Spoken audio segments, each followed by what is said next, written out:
Cricket में तो आपने बताया कि आप इमरान खान की वजह से उनसे इंस्पायर्ड थे, क्रिकेट खेलना स्टार्ट किया आपने। ये स्पोर्ट्स एनालिस्ट जो आप, क्रिकेट एनालिस्ट जो आप बने, इससे ये कौन है आपकी इंस्पिरेशन? इंस्पिरेशन तो कोई सुनने में आया है सिकंदर बख्त आपकी इंस्पिरेशन। नहीं नहीं, सिकंदर भाई सीनियर हैं, सारे जो भी लोग काबिल इज्जत हैं, लेकिन इंस्पिरेशन नहीं थी। मैं तो एक मिशन के तहत आया हूँ। और मिशन क्या था? मिशन यही है कि जो ज्यादतियाँ पाकिस्तान टीम के अंदर हो रही हैं, जो डोमेस्टिक प्लेयर्स के साथ ज्यादतियाँ हो रही थी, जो मुझे पता है अपनी थोड़ी सी कैपेसिटी में, वो कोशिश करता हूँ कि आवाम तक रखूँ। बिकॉज मैं ये देख रहा, शायद ये भी ना करता, लेकिन अगर कैंपेन्स ना चल रही होती झूठी, तो मुझे लग रहा था कि यार ये बहुत ही ज्यादतियाँ हो रही हैं कि हो कुछ और रहा है बिहाइंड द सीन और लोगों तक कोई और चीज़ पहुंचाई जा रही है। तो that is why I thought कि ये मेरी रिस्पॉन्सिबिलिटी है। और मुझे पता भी था कि मैं 33 साल की उम्र में बाहर हो जाऊंगा, मुझे कोई खिलाएगा नहीं ये सारी बात।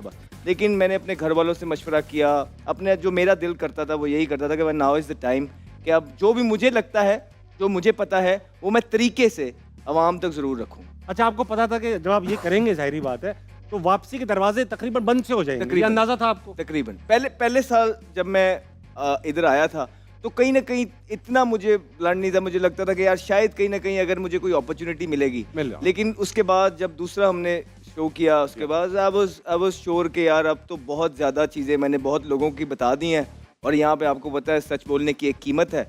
मैं हाजिर हूँ, अदा करूँगा, कोई मसले वाली बात। वेरी ये कि सऊद शकील 2 मैचेस से नहीं चल रहे, आज भी चीपली आउट हो गए, पिछली बार भी बहुत स्लो इनिंग्स खेली, कप्तान भी हैं, ऊपर भी आते हैं, क्या करना है सऊद का? नहीं, सऊद का देखे, एक तो बड़ा ज़बरदस्त बच्चा है, अच्छा और टेस्ट में अच्छी परफॉर्मेंसेस दी, लेकिन क्राइटेरिया क्या होता है कप्तान बनाने का, ये समझ से बाहर है। क्यों बनाया जाता है? एक क्लब से उनका ताल्लुक है क्या, इसलिए बनाया गया? क्योंकि हमें तो लगता है कि ये क्लियर करें, क्लब क्लियर कर रही है सब चीजें। क्लब किस क्लब से ताल्लुक? देखिए, पाकिस्तान सीसी के हमने क्वेटा ग्लैडिएटर्स में बहुत होल्ड देखा है। क्यों? क्योंकि जो उनके मैनेजर हैं आजम खान साहब, उनका ताल्लुक जो है वो पाकिस्तान सीसी से है, और वो नदीम उमर साहब के बहुत क्लोज हैं बचपन से ही शायद। ठीक है, तो इसलिए हमें पाकिस्तान सीसी का क्लियर करते हैं, हम हमको पता चले। पाकिस्तान सीसी का क्या नाम है फादी?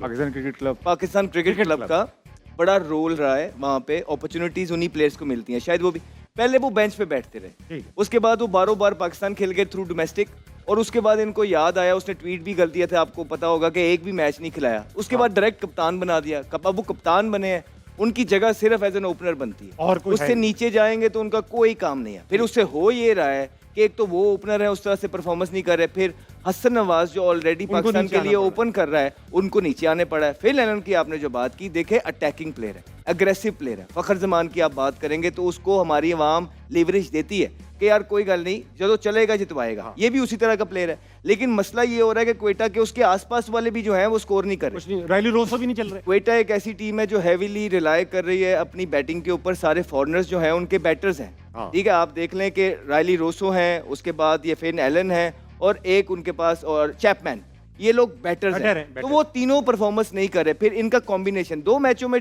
तनकीद हुई शुएब मलिक में, आपने उसको हटा दिया, उसके बदले आप लेके किसको आए? नाफे को।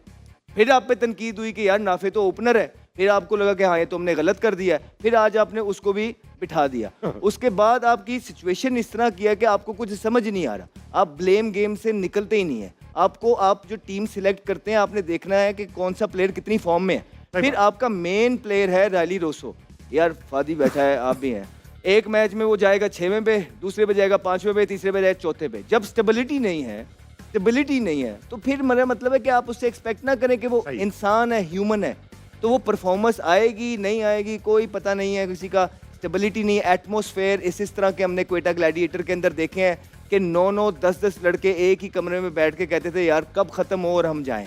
मैं ये मतलब कि ऑन एयर बैठ के बोल रहा हूँ कि इस तरह का एटमॉस्फेयर होता था क्वेटा ग्लैडिएटर का, इम्पॉसिबल है कि टीम प्लेयर्स कहते थे कि यार बस ये खत्म हो जाए। तो हर दफा आप देखेंगे कि किसी ना किसी ब्लेम गेम चलती है।